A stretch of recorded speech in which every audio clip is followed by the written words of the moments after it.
Welcome to the Global Peace Film Festival Lives Online Conversation 2021 Festival Edition. Please join me, Kelly Devine, the Artistic Director, and Nina Stripe, the Executive Director, as we speak with Duane Peterson III and Patrick McCormack, the filmmakers behind the film Jetline, Voicemails from the Flight Path. This film will be a part of our Free for All Shorts program, which you can access during our virtual portion of our film festival, which begins September 27th and runs through October 3rd on the Global Peace Film Festival website, peacefilmfest.org. We also, before that, have a limited in-person screening program, which begins September 21st and runs through September 26th. All the information about scheduling or additional events can be found at peacefilmfest.org, and we encourage you to visit our website. And now let's talk to Duane and Patrick. Welcome. Thank you, Kelly. Great to be here with you.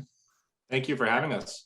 Great to have you with us. And let's start by telling us a little bit about the film. Sure. So our film Jetline, Voicemails from the Flight Path, is a 12-minute short film that we created about the F-35 fighter jets that fly in and out of Burlington International Airport here in Vermont.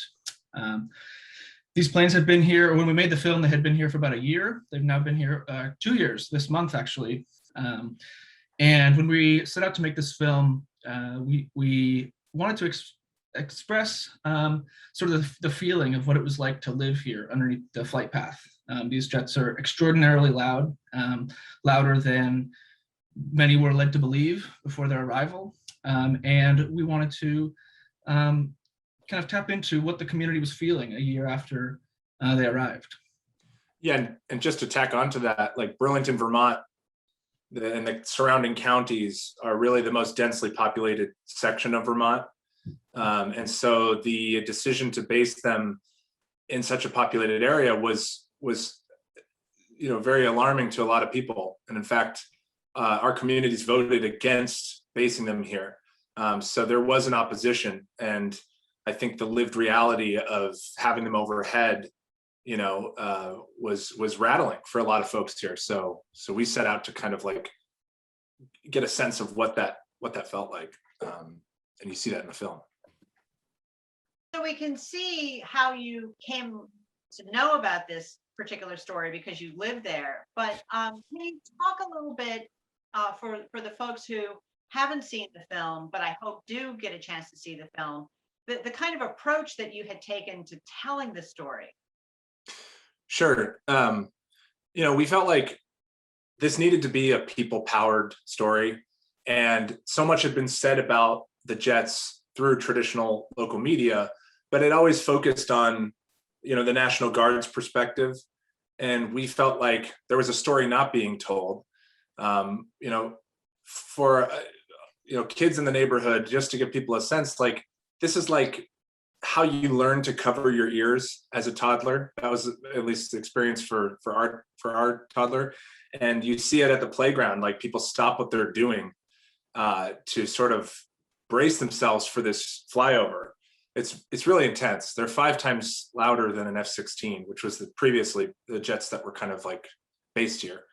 And so our approach was not only more practical because of COVID, and we made this in September of 2020. And so there's no way to go knock on doors and ask people, what do you think about the F-35? But we also wanted to give people space to be honest, and leaving a voicemail is so intimate. And so we set up this hotline as a practical measure, but also we felt like people could really express how they felt in this open way. And to make this film and then to go out and chase media for it felt like, to us, a way that we could use our skills to try to tell a different story. And as filmmakers, this was kind of the most natural approach. The fascinating thing about it is that it, two things. That one, my takeaway from the experience of listening to the voicemails was one that I get the sense it was very therapeutic for the people to be able to speak frankly and without any interruption, but also that it had an oddly meditative counterpoint to the issue at hand, which was this incredible, intense, and disturbing noise pattern. Yeah. Sorry, Duane, I'll say one thing and let you jump in there. We felt like this was a process of grieving in some ways. And I think to your point about meditative, like we wanted to capture that feeling, sort of like underappreciated freedom of silence, and to us that ability to just be in a peaceful, natural space was being overlooked by the necessity of freedom of our skies. I mean, to us, there's nothing less free than interrupting your day with this war machine just screeching overhead. And for some people, it's actually quite traumatic. We have, people relocating from other countries where that kind of sound could produce a lot of anxiety and stress. So yeah, we wanted to kind of like take a totally, a 180 pivot from that terror and show like what could be, and sort of grieve through that process. And Duane? Yeah, I think that's all very well said, Patrick. I think one thing that I think is important about this film is that we were able to, I guess, tap into what it feels like and what the experience is like, to live with these F-35s. Before they arrived here, there was great opposition, as there is in other places now that are going to be getting them. Madison, Wisconsin is scheduled to get F-35s based there in the next year or two, and there's an opposition there as well. But before they actually arrived, it was very difficult to predict what it would feel like to live here. And even still, after a year after, we found that that story hadn't really been told. That side of the debate or of the coverage in the local media and otherwise hadn't really gotten its place. And so we really wanted to focus on what it felt like, what it was experienced as, how people on the ground felt, being subjected to these flights multiple times a day, several days a week. And so yeah. I think that required a certain degree of meditation and slowing down, but also I think Patrick did most of the photography for this film, and I think he did a great job of kind of focusing on these maybe overlooked scenes, residential areas that would be very easy to kind of pass by or even like, not even think about. But if we are thinking about what we're protecting here, what we have to lose, it is this quiet, this peace in our own neighborhoods. And so that's, I think, what we were going for with the stylistic approach of the film. Have you had a chance to show this film to the people who are most affected by it? And if so, what were their reactions? We had a virtual premiere back in April and invited the community, and there are several local organizations that are tapped into this. And so we premiered it and had hundreds of people log on and ask us questions in the Q&A, and the response was overwhelming. I mean, Duane and I, like, this was a labor of love for us. We kind of had our head down in the technical process of it, and we both feel strongly about this issue.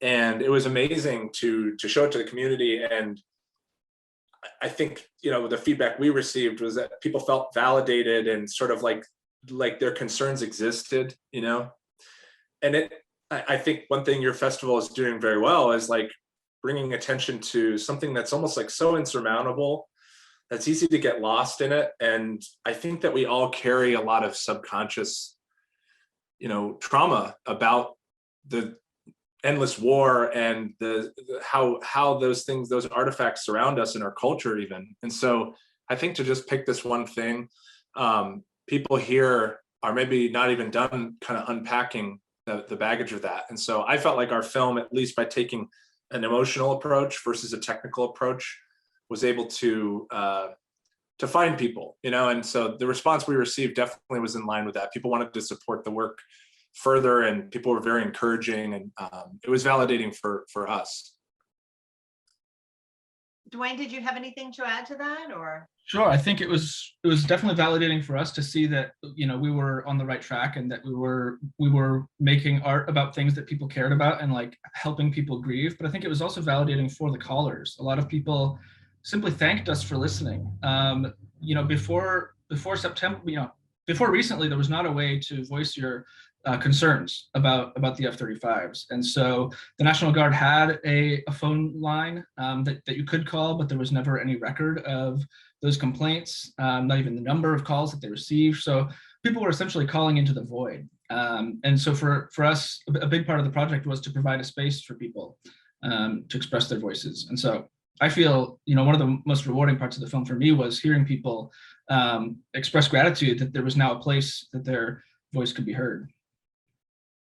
Oh, well, I want to thank you for the film, and also let you know one of the reasons, and anyone who's watching and hasn't seen the film yet may be wondering why we program a film like this. And Patrick, you sort of touched on it, is that here at the Global Peace Film Festival, we have a really expansive notion of peace. It's not the absence of war, and it's not anything as specific as that kind of large scale conflict. It's about the way we all negotiate the conflicts that are inevitable in our life, and also dealing with the conflicts that we have. We maybe feel as though we don't have any adequate way to deal with directly. And so I think it is important as looking at the grand conflicts. What I found really impressive about your film was cherishing what it means to be, as you said, what it means to appreciate quiet, what it means to appreciate your community in peace. And so, for me, it was something that really did speak to our mission, which is about giving people the tools to make their world a better, more peaceful, just place by finding ways to take action. And we are almost always stressing with our audience how important engagement, even on the local level of politics and on the local community level, can be. So I wanted just to tell you that I felt that your film was really, well aligned with our mission. And yeah, Kelly, I would just tack onto that. Like, this is why we were really excited to hear from you. And I think what you're saying really lends itself to the, Duane and I have called this film an exercise in empathy. And especially after COVID, and I mean, we're not even really in after COVID yet, but this transformative time, I think understanding or re-understanding what it means to be human is preventing us from, really moving forward in so many ways.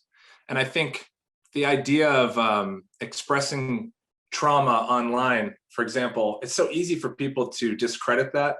And so it's like, I think that filmmaking, and I think that your festival is doing this, and I think that more people can be making films where you can try to find new ways to try to imagine what other people are feeling. It's so simple, but so effective. And like, if you don't live here, you've never had the jets fly over. It's like, it's hard for me to say what it feels like. And it's hard to believe that, from 1,000 miles away. But I think that's sort of, I love what you said about every day, sort of like keeping peace and resolving conflict through peace. I think that's really nice. Duane, did you have anything you wanted to add? I'm not sure. No, I think that wraps it up very nicely. Yeah. No. So tell us how our audiences can support your work, and also what's next for you, for each of you, if you're working together or if you're working on separate projects. Let us know what those are. Absolutely. We definitely do consider this part of an ongoing project, initiative that we're going to be continuing to engage with, that we're going to be, I think, planning to expand this project into different iterations and formats. So we very much encourage you to stay tuned. You can follow us on Twitter is the best way to do that, at the Jetline. And we'd love all the support we can get. Patrick? Yeah, Duane, my big summer project right after Jetline and the sort of original media tour, been collaborating with my wife on a second child coming into the world. So this summer, I'm just now coming back from some paternity leave and diving back into a few different projects. And so Duane and I right now are kind of working on separate things, and then harassing each other each morning and afternoon about the F-35. And so it's an evolving situation, as Duane said, and we see a lot more potential in how we reach people with this story. And so, I would say the Jetline on Twitter and jetlinefilm.com, and you can support our work through that website, but also just following us and seeing what comes next. And I'd also plug we just launched Jetline on a new streaming platform called Means TV, and they are basically democratizing streaming as a creator-owned co-op, and it's a really different concept. It's to my eye the first of its kind, and so one way that people can support work like this, in addition to always supporting small film festivals, that's the biggest thing, but Means TV is this budding concept, and I think it's pay what you want, and you can see Jetline and other thoughtful documentaries on there. So we're excited to be kind of like learning more about that community right now. Oh, fantastic. Well, thank you I did not know anything about Means TV. So that is always great to hear about a new resource, since we work with so many filmmakers like yourselves looking for outlets for their work. So I really appreciate that, Patrick. And thank you all for listening. If you want, again, to learn more and follow the further projects of Duane and Patrick, please go to jetlinefilm.com. And to learn more about the upcoming Global Peace Film Festival, please go to peacefilmfest.org. Again, our in-person screenings begin September 21st through the 26th. Our virtual streaming offerings begin September 27th and run through October 3rd. Thank you so much. We'll see you at the next Glow.